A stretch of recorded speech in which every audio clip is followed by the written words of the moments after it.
Okay, this is 10-0015. This is the B section of it, and tape number 3, and we are still in Wallingford, Connecticut, and we're with John J Albanese this time, and the full name is John. What's the J stand for? Joseph. John Joseph. Okay, now where'd the Joseph come from? Is that a grandfather? Okay, so with my dad's father. Okay. So. Okay. And what was your highest rank in the military? Corporal. Okay. So my dad outranked me. Your dad will always. Always. He's on the verge of becoming sergeant, but didn't happen because he got discharged. Yeah. So you were born here in Wallingford, or? Actually, New Haven. New Haven, okay. Connecticut. Yep. Okay. St. Rayfield's Hospital. Yeah. Was that the same hospital your dad was born in? No, I'm not sure. Yeah. No, I was born in New Haven, but they're close together, about several blocks away from each other. Okay. Well, I take it your mother was there at the time. Okay. Yeah, no choice. All right. And we know her name is Carmela. And Yes. Tell me about your mom. How would you describe your mom to people? My mom's the type of person that would do anything for you. You know, she's she puts everybody ahead of herself. You know, very caring, loving person, and you know, she just makes sure everybody's taken care of before herself. She makes you really feel welcome. Oh, we walked in, it's like, oh, it's good to see you guys again, almost. Yep. Yes, Yep. She was Yeah, no, very nice. I appreciate that. Yeah. And your dad, what would you tell folks about your dad? So as my dad, intelligent, Yeah. strong, you know, very type of person that would stand up and take care of the family, Yeah. and give you the shirt off his back to make sure everything is done right. Yeah. You have a lot of respect for your dad, I can tell that. Yes. Yep. And Yep. I appreciate that. We saw that when we interviewed John Spieger. His family came in and sat down there, and they were just almost in awe of the man. He was. That was nice to see. You don't get enough of that these days. Yeah. You get the disrespect and everything. Right. But you had the advantage of having good parents and I know. raising Lucked with out. you. Yep. Yeah. You didn't have any rough spots there at all. No. Yeah. No. Very lucky. Yeah. So, where did you actually live when you were Growing little? up, primarily in New Haven for the early years, and then we moved to Wallingford. So Okay.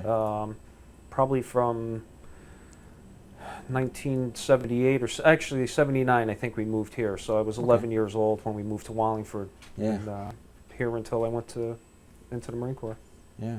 So, as a boy in New Haven, what do you remember about that place? Well, we kind of lived in a rough neighborhood, so you know, I went to a couple of different Catholic schools, trying to stay amongst the good element, Yeah. and but you know, like I said, we lived in a rough neighborhood.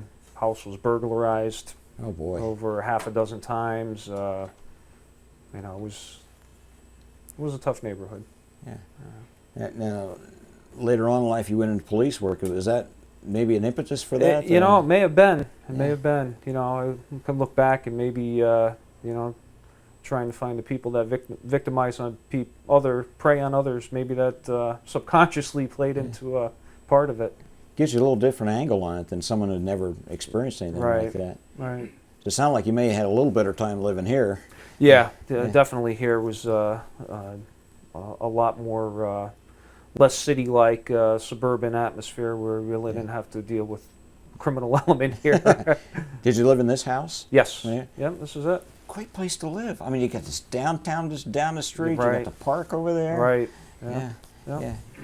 I know. Remember some of the special places about here, or special things that you did for fun? You know, I was really a homebody. So I mean, other than down the street playing with my friends, riding bikes, playing ball in the park, you know, that was pretty much it. You know, I didn't really venture off too far away from home base. Yeah. Did you have much trouble making friends when you first came here? Not really. No. Yeah. No. There was a good group of neighborhood kids that, and even in the school, no, it wasn't bad at all. Yeah. Yeah. some of the big events. I mean, your dad remembers Pearl Harbor and the day that broke out, and probably the Kennedy assassination, something like that. Some of yours might have been, well, you were too young to remember landing on the moon. I mean, what were some of the news items that... Probably one of the bigger ones that stand out, the Berlin Wall, I Yeah. guess, coming down. Especially since I served during the Cold War era. Yeah. I was down in D.C. for a bit, so Gorbachev and Reagan summits. I was actually at the White House for ceremonies because of my duty station at the Oh, time. wow. So Yeah. those are the things that kind of stick out. And then, within recent past, 9/11 obviously is something that sticks out. Yeah, how'd you find out about that? I was actually at the FBI headquarters in New Haven at the time where we were meeting on a case, and 9 o'clock in the morning, beautiful, sunny, comfortable afternoon, and while we were in our meeting, we had a break and we saw what was happening on TV. Wow. Yeah. Everything just sort of stops and Right. The new meeting. priorities, yeah. Yeah, the meeting went out the window, and everybody was refocused on what was going on down there. Did you take you very long to get back home again that day? And No, not at all. And then just basically watching it on TV unfold, what was the aftermath. yeah, I remember that overpowering desire. I wanted to get home. I wanted to be with my family, Right. even though I knew they weren't anywhere near any kind of trouble. Right. Yeah.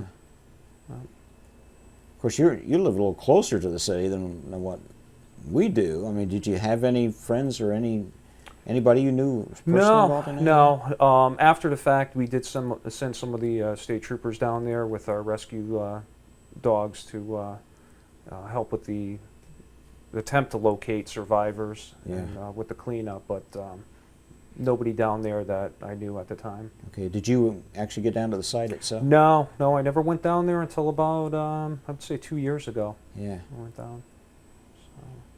What were some of the guys saying about it, the ones that did go? It was tough on them, tough on the dogs, doing a search through rubble like that, and, and obviously it was a situation where there weren't any survivors coming out, so, it had that negative impact on them as well. Right. So you, when you came here, where'd you go to school here in Wallingford? Moran Middle School. Moran, That's where okay. I started out. Right. And then once I left that was a 6th through 8th grade school. I went to high school at Wilcox Tech, and that was in Meriden. I Okay. was planning on learning a trade, and I went there for carpentry. And my thought behind that was I knew once I graduated high school I was going to go into the Marine Corps, so I didn't have any aspirations to go to college at the time, so I figured I'd pick up a trade along the way. Yeah. Why the Marine Corps? I don't know. My influence, I guess, of my dad. I just don't know. I mean, How much fun you had, huh? no, since I don't know, 8, 10 years old, I can remember driving the recruiters crazy because I used to pull the cardboard cutouts to mail into the recruiters and sending them in looking for information. They used to call up the house thinking that I was of age and I'm 10 years old, and they said, "Hey, try back in about 8 more years."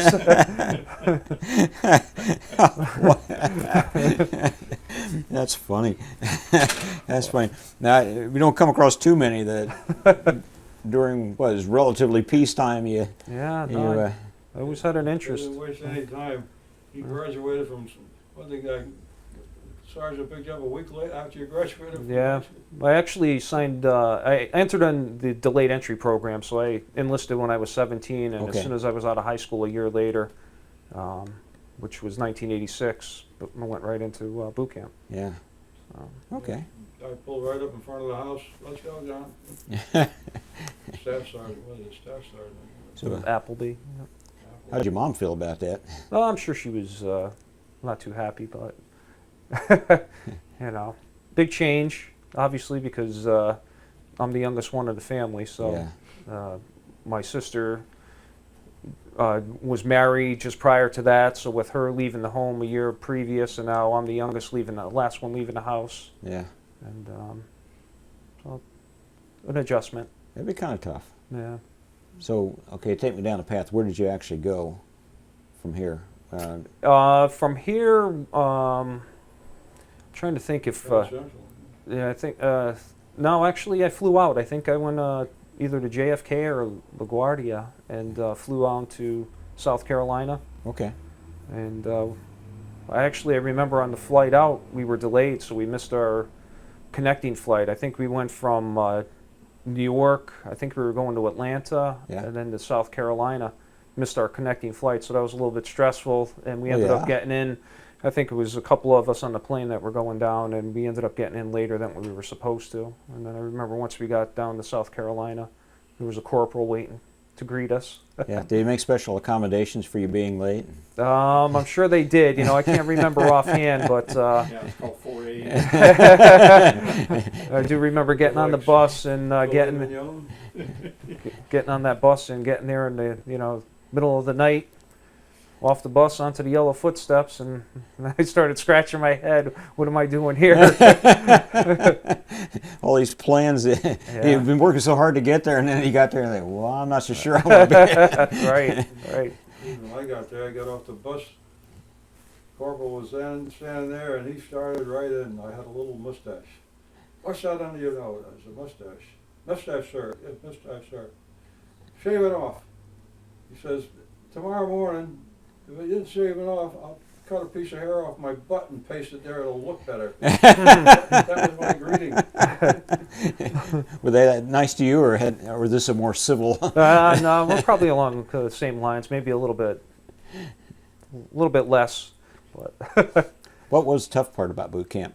well, both physically and mentally challenging, and obviously being away from home the first time it was a little bit of a rude awakening. Oh, sure. But it was good. Glad, no regrets. Glad I did it. How long did basic training last for you? I think at the time we were there for 13 weeks. I know we went in, I think it was June 28th, 86, got out September of 86. Okay. So I remember, I know a guy whose son just recently in the Marine Corps, and he said one last exercise they did before they graduated boot camp was something called the Crucible. Did they have something like that? They did not. I mean, we did do exercises similar in nature, but they changed boot camp subsequent to me being there, and that's one of the things, the Crucible. Crucible was murder. Yeah. Well, I didn't have it when I was down there. Yeah. He said this was tough, but when you were done, you had something to be proud of. Yeah.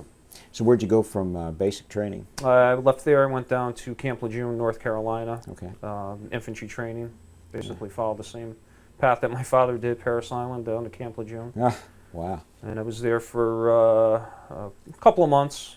Actually, even prior to doing that, after I was graduated from boot camp, I came back home and I did recruiter's assistance, which was like a 30-day program where you stayed home and assisted recruiters for a month. So Okay. I did that for 30 days. Then I went down to North Carolina Yeah. and did my infantry training. Finished that up. I think that was probably around December. I think I came home for the holidays on leave. And at that point, I was prior to graduating boot camp, infantry training, I took an interview for Marine Barracks 8th and I, which was the barracks down in Washington, D.C. Okay. And I ended up getting accepted into that. And in January '87, that's where I reported. Wow. So it was, what kind of duty was that? I was part of the Presidential Honor Guard. I was assigned to B Company, Okay. 1st Platoon. And basically we were a drill platoon, and we did ceremonies for heads of state, funeral ceremonies, firing parties. Used to do the Friday night parades every Friday, basically during the summer, and also Tuesday night parades. They were the sunset parades down at the War Memorial. So I was there from January '87 to November '88, and quite a few things I mentioned earlier about the Gorbachev summit with Ronald Reagan. That was one of the highlights. Remember, we did the funeral for Pappy Boyington. Oh, really? Wow, Wow. yeah, so That'd be an honor. Yeah, there was quite a few quite a few events we did. We used to do ceremonies at the Pentagon, Tomb of the Unknown Soldier, wreath laying ceremonies and such. So you did guard duty at the tomb? It wouldn't be guard duty. We did not do the guard duty. The Army actually has that duty. Okay. We would just do during Veterans Day. We would have a wreath laying ceremony at the tomb. Yeah. Usually the Secretary of the State or the President does a wreath laying there, or Secretary of Defense, I should say. So was it all under Reagan? Let's see, 88. Yes. Yeah, okay. I left just prior to Bush taking the inauguration of Bush. Would have been January of '88. What'd you think of Reagan? Oh, I liked him. He was definitely. He's a president that stands out. I guess he had a big impact on me just because of the fact that those are my early formative years, and I don't know. He's my favorite president that I can remember. Yeah. I mean, how close would you actually be to the president during these ceremonies? 15, 20 feet away. Yeah, that's pretty close. Yeah. What was your impression of the man as you just watched him? I mean, obviously you were busy. Yeah, that's the doing thing. your I mean, certain we didn't thing. do much watching because eyes were straight ahead. Yeah. But no, it's impressive to look back now and think about some of the ceremonies I was with and who else was there. Yeah. It's impressive. Do you have any impressions of Gorbachev, having seen him? It's tough thinking back. I mean, impressions. I just think the event itself was impressive, but not so much keying in on the individuals, but what was happening at the time. Yeah. See these two superpowers coming together and eventually dismantling what was going on at the time. Us lined up against them. I was one of the kids they taught to duck and cover. If you, in case of a nuclear attack, just get underneath your desk, but make sure you put your hands on your head, and then that will save you. Yeah, I know. And then to see them, the Berlin Wall coming down, and Right. and all that was just Yep. that was incredible. Yep. Amazing time. So, But then once I finished in D.C., I was assigned to 1st Battalion, 9th Marines. I was with A Company, weapons platoon, and that was out in Camp Pendleton. okay. So I reported there November of '88. And then we ended up going on a Westpac, which is Western Pacific, basically assigned to a ship. I was on the LST USS Bristol County. Okay. Then we went overseas for nearly a 6-month period that would have been July of '88. Actually, it would have been July of '89, I'm sorry. Yeah. Yep, July '89 to December '89. And visited quite a few different places. We went to Okinawa, Philippines, Thailand, Hong Kong, Korea, Hawaii. So we bounced around quite a bit. December of '89, there was a coup in the Philippines. We were heading back towards there. However, they got everything under control. We were basically just circling in the ocean, and they ended up sending us back to port in Hawaii. Did you have any favorite ports in that? Actually, I enjoyed them all. Exposures to different cultures. I mean, a lot of times we would be in the field for several days or a week, do our operations, sometimes jointly with other services from the other country, the host country, and then we'd have liberty for a couple of days, then back on ship and off we go. So that was an enjoyable experience. Yeah.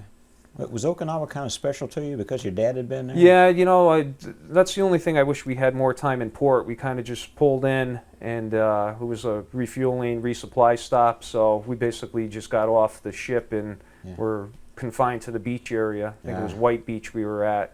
If we were there for a couple of days, at least I would have been able to explore a little bit, but Sure. didn't work out. Was that around Naha, maybe? I'm not sure where that beach, where they dropped us off at, where it would have been, but... Yeah, they actually came in, they landed on the western side, about middle part of the island, where it was a northern and southern half, and where they kind of come together, that's where they first went in. Okay. And then the 6th Marines went up north, secured that area, and then they came back down toward the Shuri line. And that was, yeah, I'm starting to learn a little thing or two about Okinawa, Yeah. talking to these guys directly. Can you get any grasp of just how it would have been for those guys? Yeah, but actually, I'm reading a book right now with the old breed. Yeah. So I kind of, it's a good book to reference what happened then, because it's really not, your typical history book giving a historical account. It's kind of a first-person account. So Right. yeah, it definitely puts it into perspective. Yeah, it sure does. Is that the unit book that they put together? Green cover, hardback. I got the soft version, so I'm not sure, but Okay. it's by Sledge, E.B. Sledge, and the series, The Pacific, the Oh, HBO okay, yeah. series is kind of based on that. Yeah, yeah. I've got the unit history and went through that. Wow, it's amazing what they had to go through. It is, yeah. Yeah. Yep. Were you stationed anywhere else? After that, so I did my 6 months overseas. I came back December of '89. I was set to be discharged in June of '90 with my 4-year commitment. They were doing a force reduction at the time, so they were given basically an early out 90-day window. So I was discharged in March of '90. When I came back, I think it's a little bit of an adjustment from being overseas, trying to get back into garrison life, where you're getting back more into the spit polish image, and it was. I don't know. I enjoyed my time overseas. They were looking for volunteers to go to Honduras at the time, and I actually volunteered to go over there. But then they came out with the early out, so I was kind of conflicted what to do. My dad sent me an application for the state police in April of '90, and I just mailed it back. I think it was probably a day before the deadline. So sent that in, and I ended up just getting a reprieve from going to Honduras. I took the early out in March, and my dad ended up flying out. We went to his 6th Marine Division reunion, met quite a few of the folks he served with, and then we ended up driving back to Connecticut. Yeah. And worked out good. I ended up getting hired by the state police eventually, and That had to be a pretty special time with your dad. yeah, Cross country trip with cross-country your dad? try. Yeah, Yeah, and spending time with his reunion group. yeah, twice we went Yeah. out. I drove him out there too when he got transferred from Washington D.C. to Camp Pendleton. We drove out there. Yeah. What a drive! Yeah, drove out. I think taking the northern route and came back going the southern route. Through all So, the states. Yeah. He even hit San Antonio. San Antonio, Texas. On the way back, got a speeding ticket as a remembrance of that. There is a Texas Did that help you with the application for state trooper? Yeah, I know. See, I have experience. Yeah, no. Oh boy. Do you wish you could have stayed with the Marine Corps and made a career out of it? Initially, when I went in there, I was thinking career-wise, but after 4 years, I think I knew it was time to move on. It's too much, unsettled. I was looking for more stability, and then, thinking what could be the closest thing without moving all around, but still doing some sort of public service. And actually, the Connecticut State Police, kind of fit the bill. A lot of guys went from service into becoming a fireman or police work because it's similar to the military. Right. And you can kind of connect with that easier Right. you can. Just, Like that same working in a factory. strict, rigid atmosphere, but also with some stability of, not bouncing around deployments and so on, or duty stations. So kind of fit the bill for me. And then the academy for the Connecticut State Police, that's 28 weeks, in rigid discipline atmosphere, kind of flashback to boot camp with screaming in your face and flipping racks and everything. So it's like, I just did this 4 years ago. What am I doing? They had parents' night there. We went to dinner. These guys, all the state troopers, the cadets, they had to sit there at attention before they got permission to eat. Yeah. Similar. Did you find yourself saying, "Oh, come on, you know, I know. I did all this. I know. You're not going to intimidate me." I know. That's was going through my mind. I'm like, well, I want to do this all over again. But glad I did. 18 and a half years later, I'm still at it. Yeah. So, what do you like about the police work? Initially I liked obviously doing the patrol work and doing my job to keep the community safe. Then I progressed. I became a detective doing auto theft investigations. I enjoyed doing those. Intricate. We used to do anything from insurance frauds to typical stolen cars. And then after that, I was promoted to sergeant. Went back to patrol. Then I became a resident trooper sergeant, which basically is a town that doesn't have its own organized police force, and the state police patrols it. So I was almost like the de facto police chief of a town of about 13,000 people, and did that for a couple of years, and I was promoted to master sergeant. Now that's where I'm in Hartford as the second in command of the barracks there. Yeah. So kind of had a little bit of view of everything, varied experience. Probably not too crazy about the paperwork. No, and that's what I do a lot now. I'm more of administrative capacity as opposed to going out there and doing the investigations. But this saves my career. It's good. Did you know William Manchester? Yeah. I don't know him personally, but I know who he is. You met him once on the highway. Did you really? Yeah. William Okay. Manchester was involved in an accident on Interstate 91 in New Haven.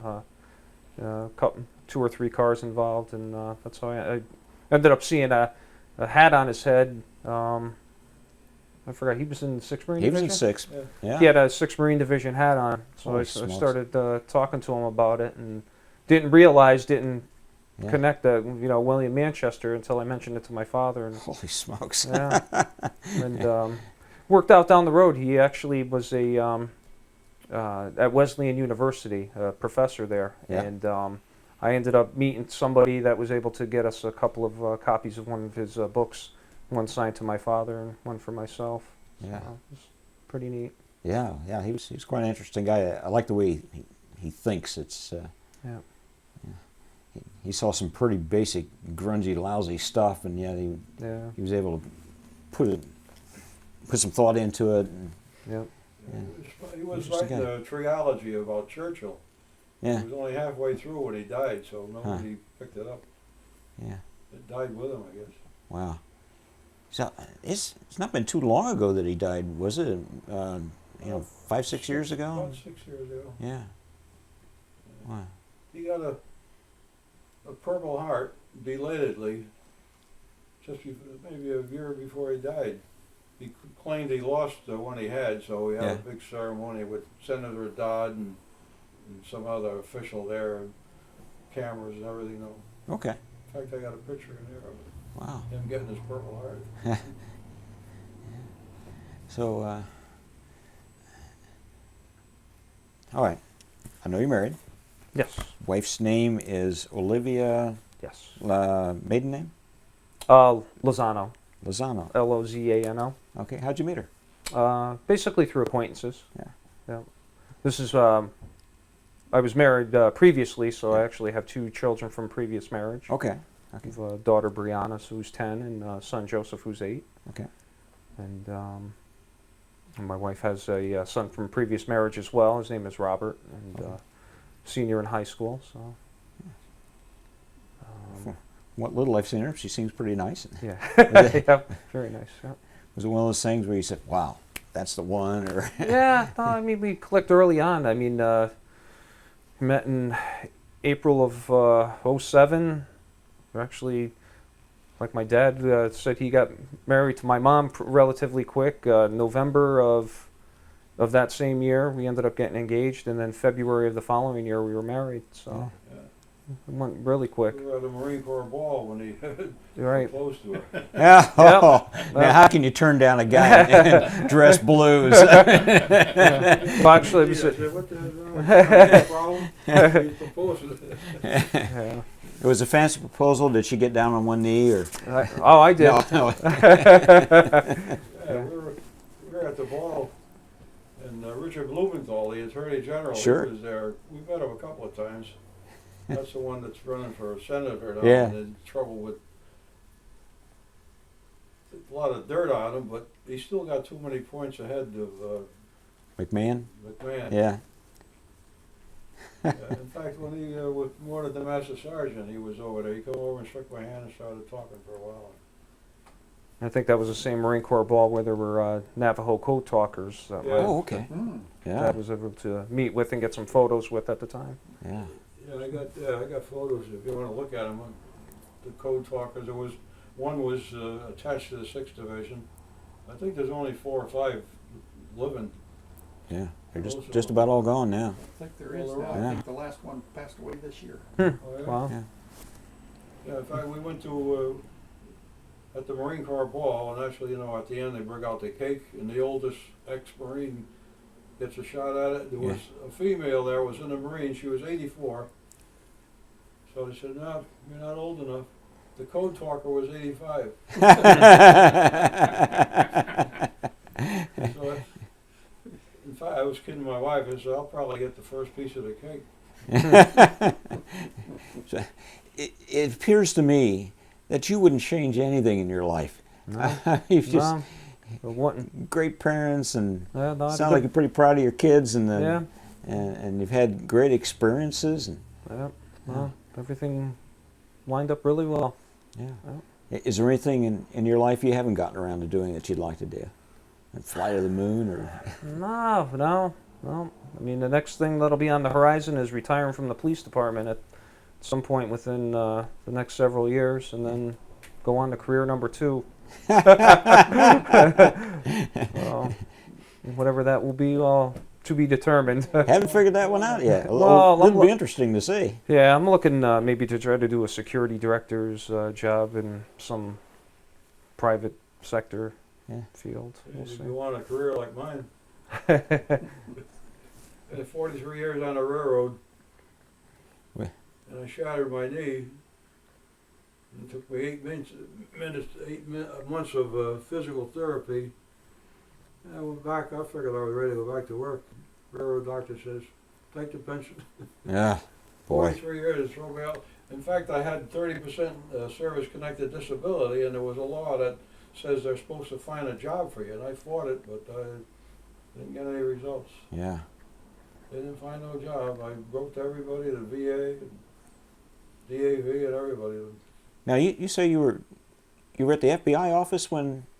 Yes. Okay. What was your connection there? What was your duty while you were there? Oh, no, we were just doing a joint investigation with the Okay. FBI at the time when I was in the Auto Theft Task Force. Oh, okay. So Okay. we were just strategy meeting, basically. So. Well, you might as well go on to be director of the FBI. You've done all the other stuff. No, I think that's a Yeah, more little bit out paperwork. a little bit out of reach. Yeah. But that's really it. Is there anything about your life story that we haven't put on here that? I don't think so. That's about covers it up in a nutshell. Okay. Well, I didn't do this to your dad, but I'm going to do it to you. We always ask our veterans to say a few words for posterity. You got any words of wisdom or personal philosophy that's kind of carried you through in life? Don't breathe on it. Yeah, no. Perseverance, I guess. I mean, if you want something, just keep on going for it. That's really it. I mean, That's a good one. Too many people, at the first little sign of trouble, they give up. And I'm sure there were times when you faced trouble. yeah, I said, boy, this is too hard. But you kept doing it. right. You got a lot to be proud of then. Thanks. Yeah. Yeah. Well, Corporal Albanese, I want to thank you for Thank you. this interview and for your service to our country and for hooking us up with your